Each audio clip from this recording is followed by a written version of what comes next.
Muy buenas noches a todas y todos los presentes. Sean bienvenidos y agradezco la presencia de todos ustedes para iniciar con la charla de hoy, cuyo título es Sed Perfectos, capítulo 17 del libro del Evangelio según el Espiritismo, codificado por Allan Kardec. Vamos a hacer la oración de inicio. Nos disponemos para estar en presencia de Dios. Los que gustan podemos ir cerrando los ojos una vez que estemos ya muy cómodos, sentados, relajados, respirando profundamente, visualizando al Maestro Jesús y nos dejamos envolver desde su amor, bondad y su infinita misericordia. Dejemos de lado el peso del día, nos liberamos de todos los sentimientos y pensamientos de cansancio, de dolor, de tristeza y pedimos a la espiritualidad superior, a nuestros guías espirituales y al Maestro Jesús, a este amigo y Maestro fiel, para que nos llene de, para que nos llene, para que nuestra mente, nuestro cuerpo y nuestro espíritu esté lleno de su amor infinito y además que nos ayude a estar dispuestos a escuchar su mensaje de amor para seguir evolucionando en nuestra vida diaria. También le pedimos su protección y amparo y la docilidad para escuchar la voz de su mensajero. Que así sea. Que así sea. Que así sea. Perdón, hay un micrófono abierto, si podrían cerrar, por favor. No sé si es de Irma o de asistente. No veo ninguno, creo que solo es el mío. De todos modos voy a pedir que bajen el volumen de... Creo que es...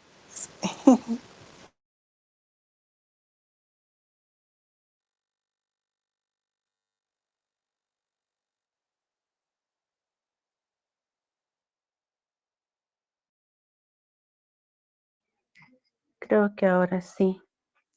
Vamos a empezar.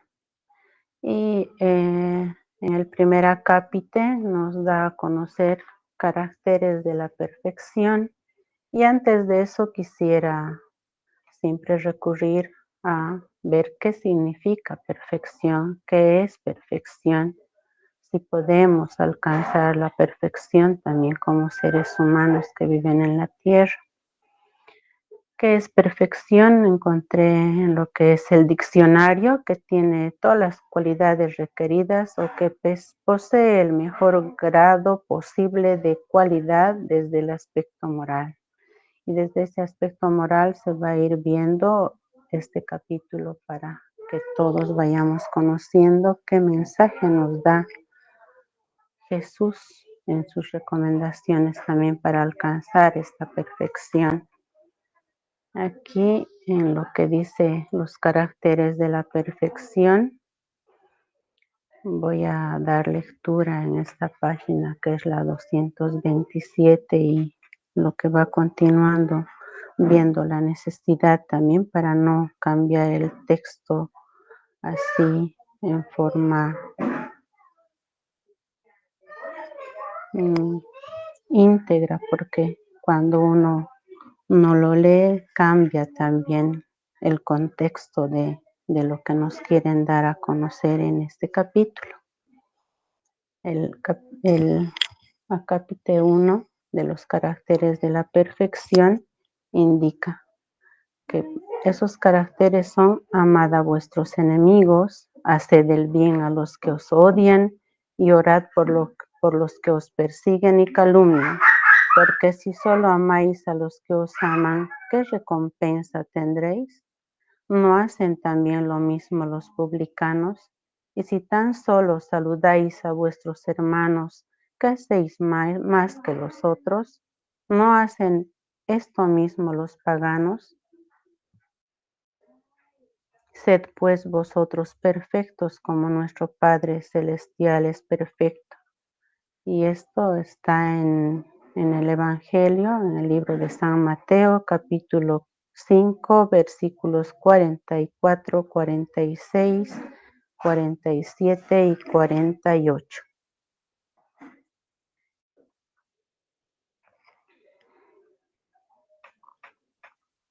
El acápite 2, puesto que Dios posee la perfección infinita, esta máxima, sed pues vosotros perfectos como vuestro Padre Celestial es perfecto. Tomada literalmente, supondría la posibilidad de alcanzar la perfección absoluta. Si le fuese dable a la criatura ser tan perfecta como el Creador, sería igual a Él, lo que es inadmisible. Pero los hombres a quienes se dirigía Jesús no habían comprendido esta diferencia y por esto se limita a presentarle un modelo y les dice que se esfuercen para alcanzarlo.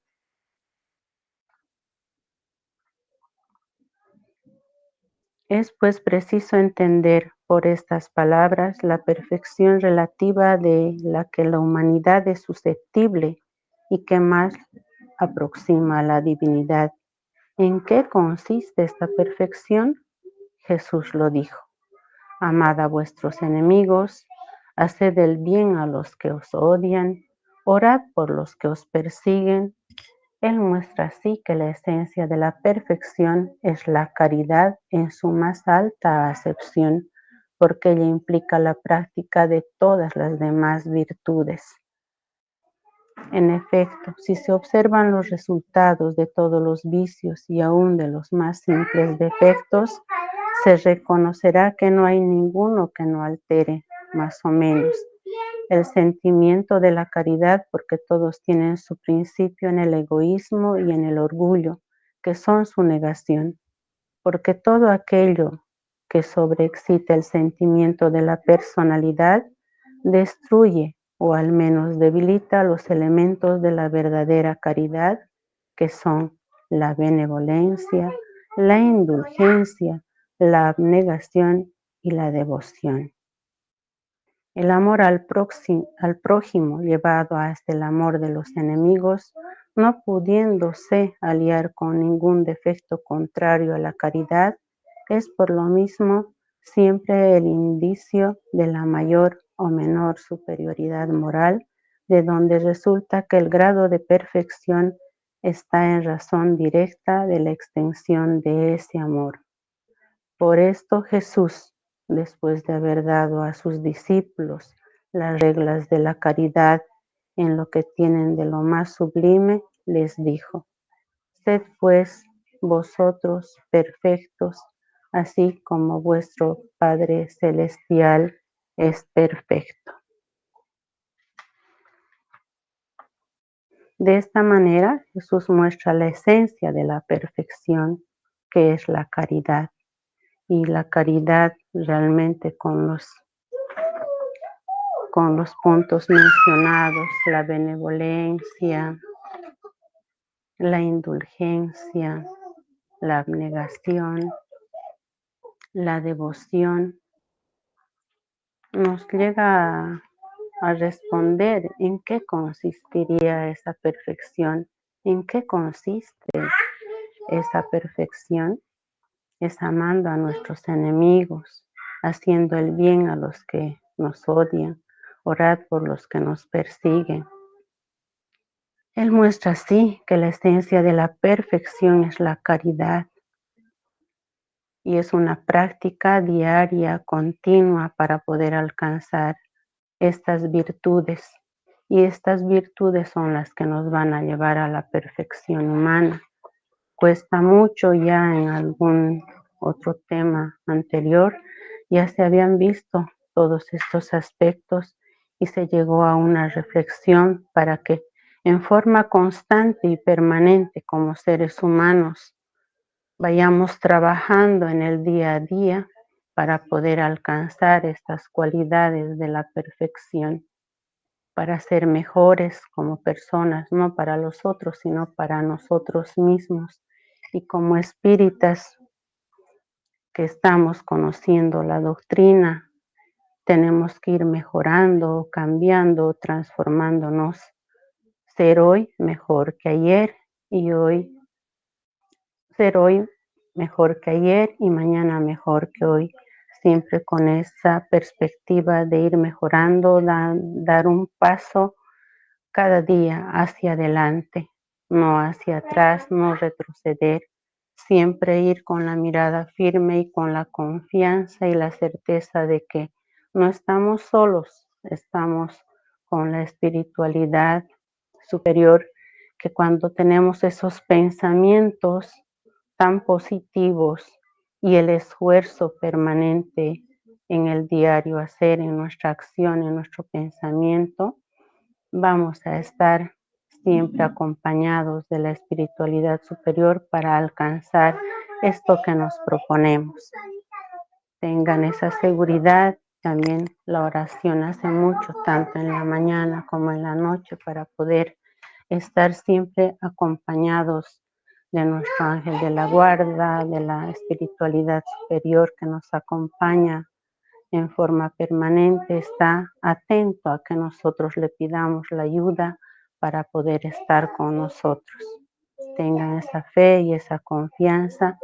Además que todas estas virtudes también van a permitir que nosotros alcancemos un nivel superior en el mundo espiritual, porque nuestro espíritu ya es, y todos sabemos de que es inmortal. Nuestro cuerpo es pasajero en la vida terrenal y con ese pensamiento y ese conocimiento tenemos que ir trabajando en el día a día. El acápite 3, el hombre de bien.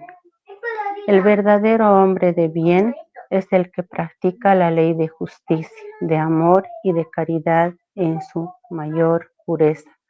Tiene fe en Dios, en su bondad, en su justicia y en su sabiduría. Sabe que nada sucede sin su permiso y se somete en todas las cosas a su voluntad. Tiene fe en el futuro, por lo que primero son los bienes espirituales sobre los bienes temporales. Sabe que todos los sufrimientos, todos los dolores y todas las decepciones son pruebas o expiaciones y las acepta sin murmurar. El hombre de caridad y amor al prójimo hace el bien por el bien, sin esperanza de recompensa. No espera que ser recompensado. Vuelve el mal por el bien. Toma defensa del débil contra el fuerte y sacrifica siempre su interés a la justicia y se encuentra al servicio de los demás. Se encuentra satisfecho por los servicios que presta, por las lágrimas que enjuga, por los consuelos que da a los afligidos. Piensa primero en los otros antes de pensar en sí mismo. El hombre de bien es bueno, humano y benévolo para con todos, sin preferencia de razas ni de creencias, porque ve a los hombres como hermanos. Respeta a los demás. El hombre de bien no tiene odio, ni rencor, ni deseo de venganza. A ejemplo de Jesús, perdona y olvida las ofensas.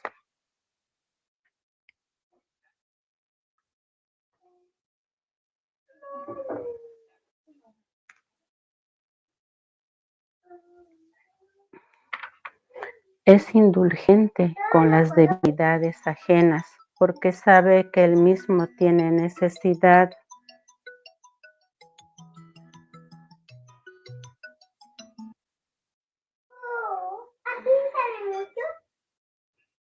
Es indulgente con las debilidades ajenas porque sabe que él mismo tiene necesidad de indulgencia y se acuerda de estas palabras de Cristo, que el que esté sin pecado le lance la primera piedra.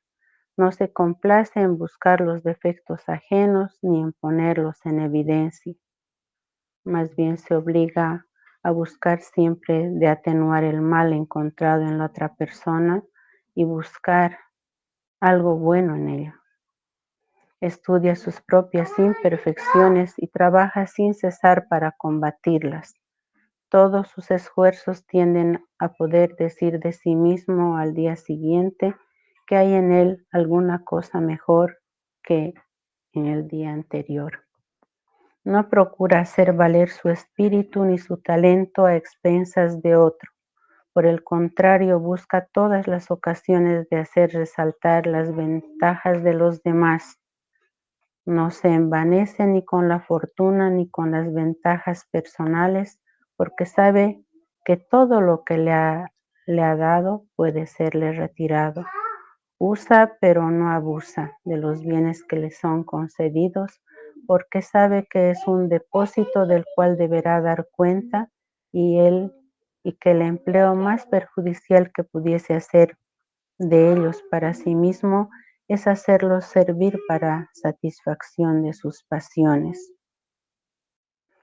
Si en el orden social colocó hombres bajo su dependencia, les trata con bondad y benevolencia, porque son sus iguales delante de Dios. Usa de su autoridad para elevarles la moral y no para abrumarles por su orgullo, evitando lo que puede hacer más penosa su posición subalterna. El subordinado, por su parte, comprende los deberes de su posición y procura cumplirlos religiosamente. Esto se va a volver a repetir en el numeral 9 también. El hombre de bien, en fin, respeta en su semejante todos los derechos que le dan las leyes de la naturaleza, como quisiera que los suyos fuesen respetados. Esta no es la relación de todas las cualidades que distingue al hombre de bien, pero cualquiera que se esfuerce en poseerlas está en camino de poseer las demás. Tomemos en cuenta todos estos aspectos mencionados, porque esas son las cualidades de un hombre de bien que va encaminado para alcanzar a la perfección que Jesús invita y Dios pide que también logremos alcanzar, ser mucho mejores en la vida terrenal. Con seguridad vamos a demorar muchas vidas y vamos a tener que pasar por muchas reencarnaciones para poder alcanzar estos niveles de espiritualidad elevada, con esos sentimientos de no devolver el mal por el mal, sino el mal por el bien, de pensar un poco más y comprender a esa persona que nos daña, no tener odio, no tener rencor. Son tareas tan complicadas todavía para nosotros, pero estamos en el camino y debemos tomar en cuenta todos estos aspectos para llegar a ser hombres de bien por nuestro propio bien, por nuestro futuro espiritual. Vayamos tomando nota y día a día vayamos pensando en cultivar cada virtud para poder alcanzar a lo largo de nuestra vida en la tierra el mayor nivel en esas virtudes y alcancemos con ese esfuerzo y la ayuda siempre espiritual también. Acápite 4. Los buenos espíritas. El espiritismo bien comprendido, pero sobre todo bien sentido, conduce forzosamente a los resultados expresados anteriormente que caracterizan al verdadero espírita como al verdadero cristiano, que son la misma cosa. El espiritismo no creó ninguna moral nueva, facilita a los hombres la inteligencia y la práctica de la moral de Cristo, dando una fe sólida y esclarecida a los que dudan o vacilan. Pero muchos de los que creen los hechos de las manifestaciones no comprenden ni sus consecuencias ni su alcance moral, o si los comprenden, no se las aplican a sí mismos. ¿A qué se debe esto? ¿A falta de precisión de la doctrina? No, porque no contiene ni alegorías ni figuras que puedan dar lugar a falsas interpretaciones. Su esencia misma es la claridad, y esto es lo que constituye su fuerza, porque va directo a la inteligencia. Nada tiene de misteriosa y sus iniciados no están en posesión de ningún secreto oculto para la comunidad. Aquí dice para el vulgo, que es toda la población que no tiene mucho conocimiento también. También para ellos va esto. No tiene que estar escondido ni ser un secreto. Todos podemos alcanzarlo. ¿Para comprenderla es preciso una inteligencia fuera de lo común? No, porque se ven hombres de una capacidad notoria que no la comprenden, mientras que inteligencias vulgares y aún de jóvenes apenas salidos de la adolescencia comprenden sus matices más delicados con admirable precisión. Esto depende de que la parte de algún modo material de la ciencia solo requiere vista para observar, mientras que la parte esencial requiere cierto grado de sensibilidad que se puede llamar la madurez del sentido moral. Madurez independiente de la edad y del grado de instrucción, porque es inherente al desarrollo, en un sentido especial, del espíritu encarnado. En algunos, los lazos de la materia son aún muy tenaces para permitir al espíritu desprenderse de las cosas de la tierra. La niebla que los rodea les quita la vista del infinito. Por esto no rompen fácilmente ni sus gustos ni sus costumbres, ni comprenden nada mejor de lo que ellos poseen. La creencia en los espíritus es para ellos un simple hecho, pero modifica muy poco o nada sus tendencias instintivas. En una palabra, solo ven un rayo de luz insuficiente para conducirles y darles una aspiración poderosa y capaz de vencer sus inclinaciones. Se apegan más a los fenómenos que a la moral, que les parece banal y monótona. Piden sin cesar a los espíritus que les inicien en nuevos misterios, sin preguntar si se han hecho dignos de entrar en los secretos del Creador. Estos son los espíritas imperfectos, de los cuales algunos quedan en el camino o se alejan de sus hermanos en creencia, porque retroceden ante la obligación de reformarse, o reservan sus simpatías para los que participan de sus debilidades o de sus prevenciones. Sin embargo, la aceptación del principio de la doctrina es un primer paso que les hará el segundo más fácil en otra existencia.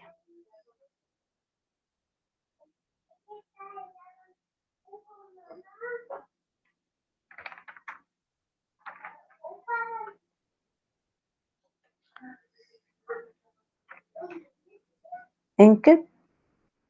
El que puede con razón ser calificado de verdadero y sincero espírita está en un grado superior de adelantamiento moral. El espíritu que domina más completamente la materia le da una percepción más clara del porvenir. Los principios de la doctrina hacen vibrar en él las fibras que permanecen mudas en los primeros. En una palabra, fue tocado en el corazón. Su fe es también a toda prueba.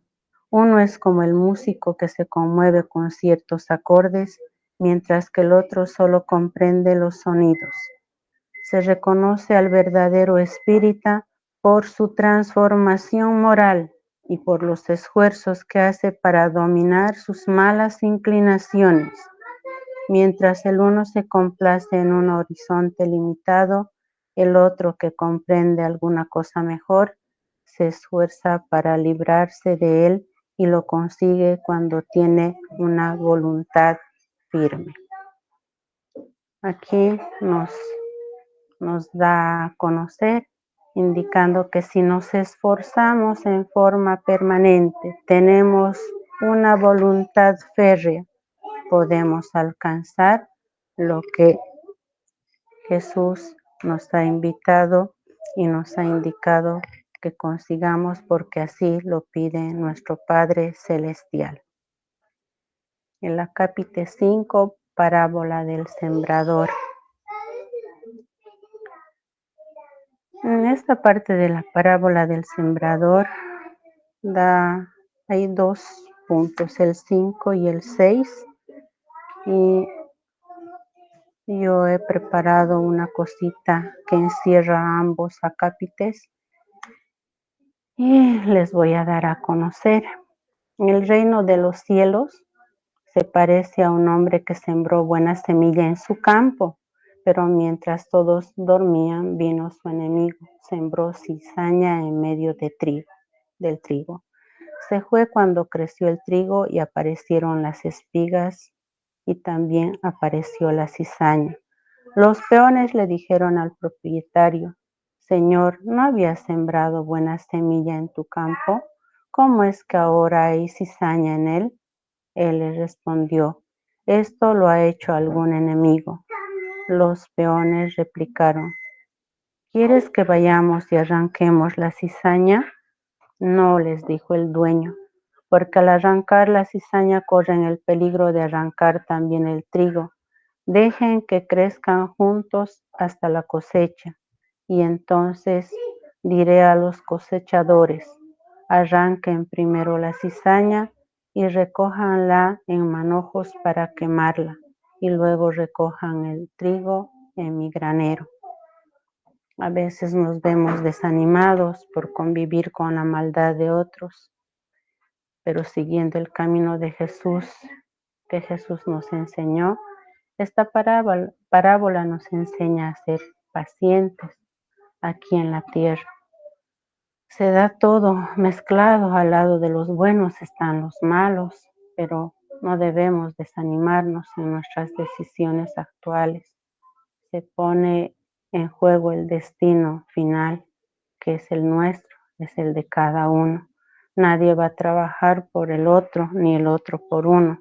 Sí nos vamos a poder colaborar, sí nos vamos a poder ayudar, vamos a poder hacer notar el error del otro para mejorarnos continuamente, pero el trabajo cada uno lo tiene que hacer. Es una decisión personal. Dios le da tiempo a cada persona para que recapacite y con esta actitud estará esperando por su conversión final. Lo mismo debemos hacer con nuestros hermanos con los cuales hemos perdido la paciencia. Hay que insistir y esperar también por su conversión. Todos tenemos algo que corregir, por lo tanto, no debemos caer en actitudes tajantes de separar el mundo de los buenos y los malos. Más bien hay que examinarse continuamente para mejorar y llegar a la perfección que Dios nos pide alcanzar.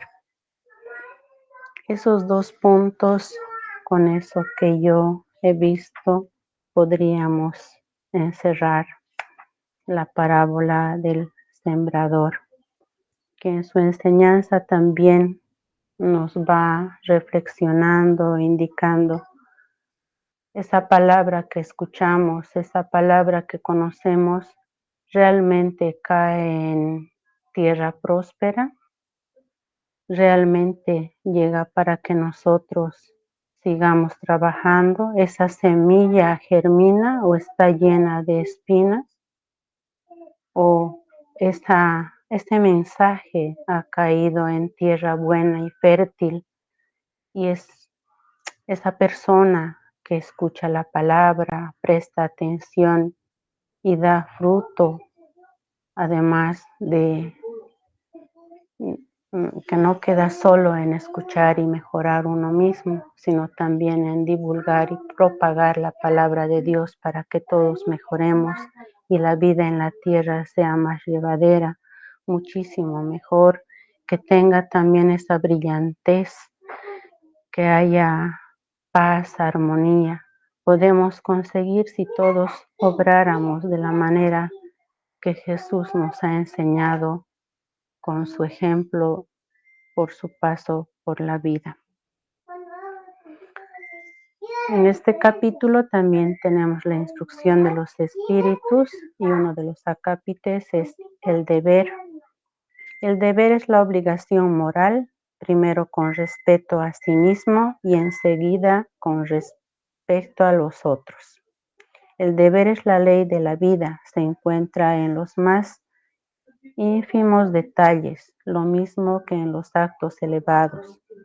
No quiero hablar aquí sino del deber moral y no del que imponen las profesiones, nos dice la instrucción de los espíritus. Más se centra en el aspecto moral. En el orden de sentimientos, el deber es muy difícil de ser cumplido porque se encuentra en antagonismo con las seducciones del interés y del corazón. Sus victorias no tienen testigos y sus derrotas no tienen represión.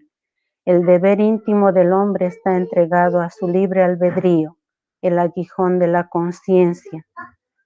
Esta guardiana de la probidad interior le advierte y le sostiene, pero con frecuencia permanece impotente ante los sofismas de la pasión. El deber del corazón, fielmente observado, eleva al hombre. Pero este deber, ¿cómo se precisa? ¿Dónde empieza? ¿Dónde se detiene? ¿Dónde para? El deber comienza precisamente en el punto en que amenaza la felicidad o la tranquilidad de vuestro prójimo y termina en el límite que no quisiéramos ver traspasar para nosotros. Esos dos límites tenemos que tomar en cuenta, por favor. Dios creó a todos los hombres iguales para el dolor, pequeños o grandes, ignorantes o ilustrados. Sufren por las mismas causas a fin de que cada uno juzgue sanamente el mal que puede hacer. No existe el mismo criterio para el bien, infinitamente más variado en sus expresiones. La igualdad ante el dolor es una sublime previsión de Dios que quiere que sus hijos, instruidos por la experiencia común, no cometan el mal arguyendo la ignorancia de sus efectos. El deber es el resumen práctico de todas las especulaciones morales. Es una bravura del alma que desafía todas las agonías de la lucha. Es austero y flexible y pronto a doblegarse a las diversas complicaciones, permaneciendo inflexible ante las tentaciones. El hombre que cumple su deber ama a Dios más que a las criaturas y a las criaturas más que a sí mismo. Es a la vez juez y esclavo de su propia causa. El deber es el más bello laurel de la razón. Depende de ella como el hijo depende de su madre. El hombre debe amar el deber no porque le preserve de los males de la vida, a los cuales la humanidad no puede sustraerse, sino porque da al alma el vigor necesario para su desarrollo. El deber crece e irradia bajo una forma más elevada en cada una de las etapas superiores de la humanidad. La obligación moral no cesa nunca en la criatura hacia Dios. Debe reflejar las virtudes del Eterno, que no acepta un esbozo imperfecto, porque quiere que la belleza de su obra resplandezca ante él. Un mensaje, Lázaro, París, 1863, y estamos en el 2000. 24. Tantos años han pasado y estos mensajes nos tienen que hacer reflexionar. Tenemos una parte de Dios en nosotros. Somos hijos de Dios y podemos seguir mejorando, seguir trabajando. Y es para todos, no solo para unos. Tenemos que seguir trabajando con nosotros mismos, mejorándonos cada día. La virtud, el punto número 8. La virtud en su más alto grado encierra el conjunto de todas las cualidades esenciales que constituyen el hombre de bien. Ser bueno, caritativo, laborioso, sobrio y modesto son las cualidades del hombre virtuoso. Infelizmente, estas cualidades están muchas veces acompañadas de pequeñas enfermedades morales que les quitan el brillo y las atenúan. El que exhibe su virtud no es virtuoso, puesto que le falta la cualidad principal, la modestia, y tiene el vicio más contrario, el orgullo. Una persona virtuosa nunca se jacta de decir, yo soy bueno, yo ayudo, soy trabajador, soy caritativo. No, nos indica que eso no tiene que tener lugar. Pasamos desapercibidas, indican las personas con estas cualidades. A la virtud verdaderamente digna de ese nombre no le gusta exhibirse. Es adivinada, se oculta en la oscuridad y huye de la admiración de las multitudes. San Vicente de Paúl era virtuoso, el digno sacerdote de Ars era virtuoso, y muchos otros poco conocidos del mundo, pero conocidos de Dios. Todos esos hombres de bien ignoraban ellos mismos que fuesen virtuosos, se dejaban llevar por la corriente de sus santas inspiraciones y practicaban el bien con el desinterés más completo y un eterno olvido de sí mismos. Es a la virtud comprendida y practicada así que yo os invito, hijos míos. Es esa la virtud verdaderamente cristiana y verdaderamente espírita que os convido a que os consagréis, pero apartad de vuestros corazones el pensamiento de orgullo, de la vanidad y del amor propio que deslumbran todas esas hermosas cualidades. No imitéis a ese hombre que se presenta como modelo y él mismo glorifica sus cualidades a todos los oídos complacientes. Esta virtud de ostentación oculta muy a menudo una multitud de torpezas y odiosas falsedades. En principio el hombre que se exalta a sí mismo, que levanta una estatua a su propia virtud, solo por este hecho aniquila todo el mérito efectivo que pueda tener. Pero, ¿qué diré de aquel cuyo valor consiste en parecer lo que no es? Quiero admitir que el hombre que hace el bien siente en el fondo de su corazón una satisfacción muy íntima, pero desde que esa satisfacción se manifiesta para recoger elogios, degenera su propio amor.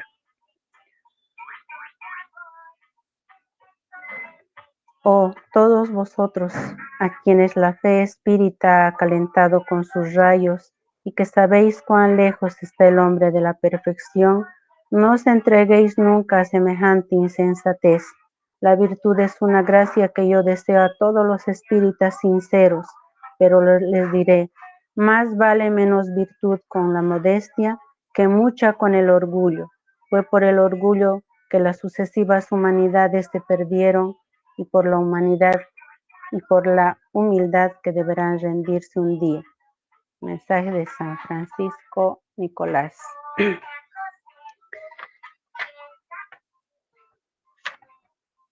Esos son los temas que han ido mencionando aquí en el libro para para darnos a conocer y seguir mejorándonos día a día y alcanzar la perfección.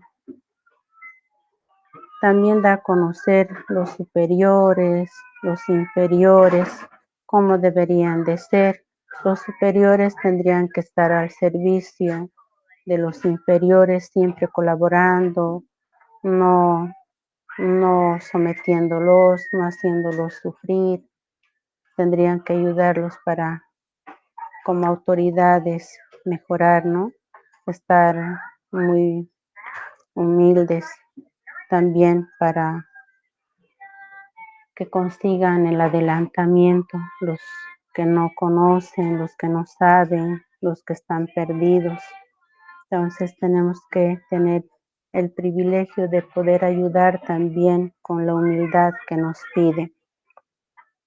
El hombre en el mundo tiene que tener siempre un sentimiento de piedad, debe siempre animar de corazón a todos con esa mirada que Dios tiene con nosotros para poder estar con ese sentimiento de pureza, para poder santificarnos, santificar también a las otras personas, ayudando a que estén prestos para alcanzar esa perfección como Cristo dijo.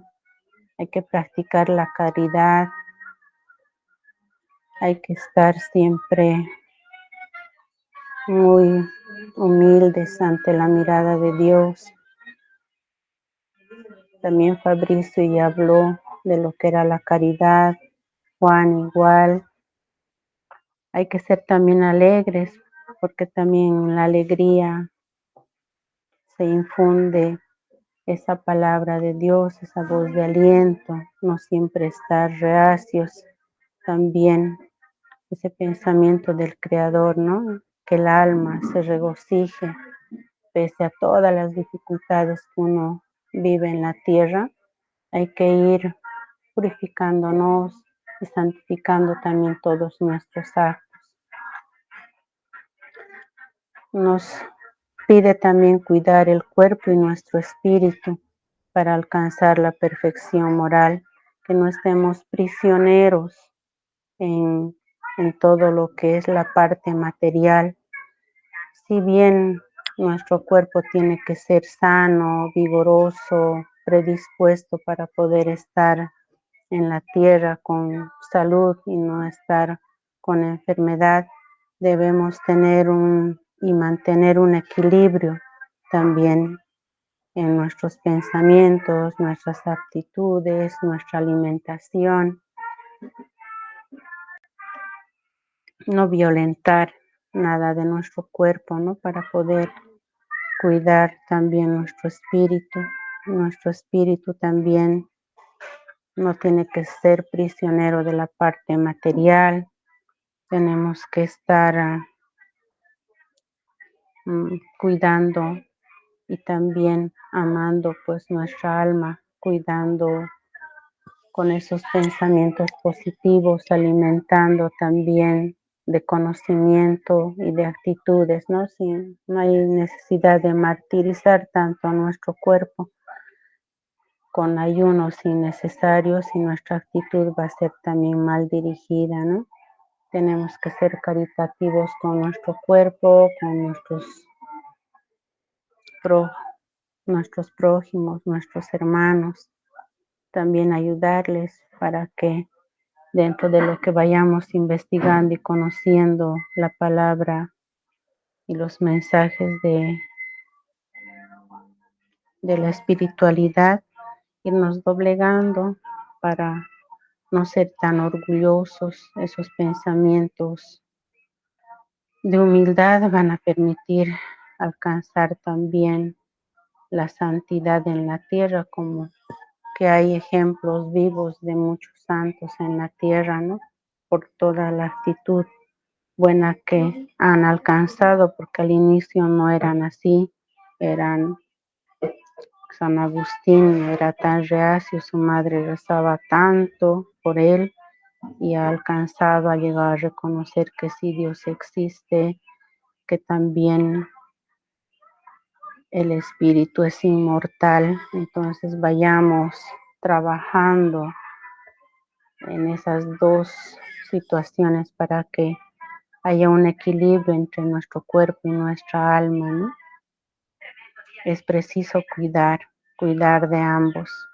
Por eso nos dice en la última parte de este libro: amad pues vuestra alma, pero cuidad también el cuerpo, instrumento del alma. Desconocer las necesidades que están indicadas por la propia naturaleza es desconocer la ley de Dios. No le castiguéis por las faltas que vuestro libre albedrío le ha hecho cometer y de las que tampoco tiene responsabilidad, como no lo tiene el caballo mal dirigido por los accidentes que causa. Entonces ahí también vienen las preguntas, ¿no? ¿Seréis acaso más perfectos si martirizan su cuerpo? ¿Será que su cuerpo va a ser menos egoísta, menos orgulloso y poco caritativo con todo eso que martirizan su cuerpo, no dándole de comer, pensando en cosas que no corresponden de repente?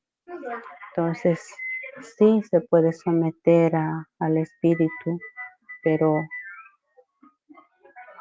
pidiendo, ¿no?, que haya humildad, sin tanta mortificación, y también pidiendo y siendo dóciles a la voluntad de Dios.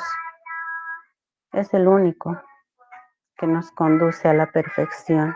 Solo con Dios vamos a poder alcanzar esta perfección en forma permanente, constante. Trabajemos en ello.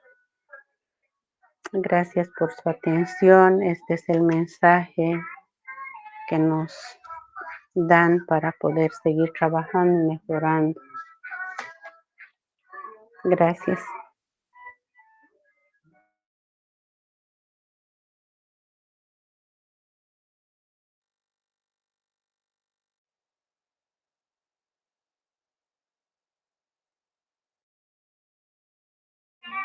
Si hubiera aclaraciones, añadir algo al texto que se ha preparado, podemos también hacerlo, o tal vez alguna pregunta, si estoy en la posibilidad de hacerlo. Si no, iríamos a la oración final.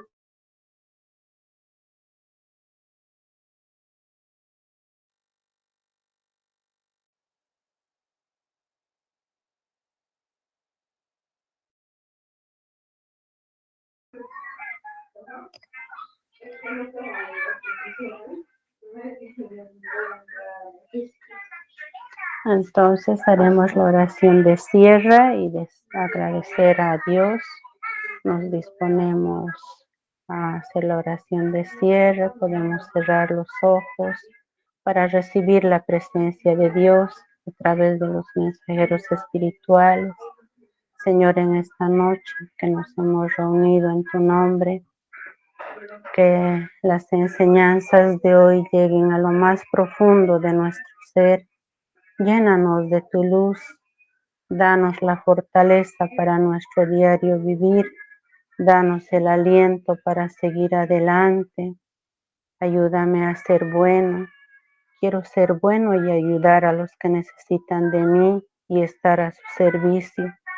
Ayúdanos a ser justos, que nuestros hogares se llenen con tu luz. Así sea.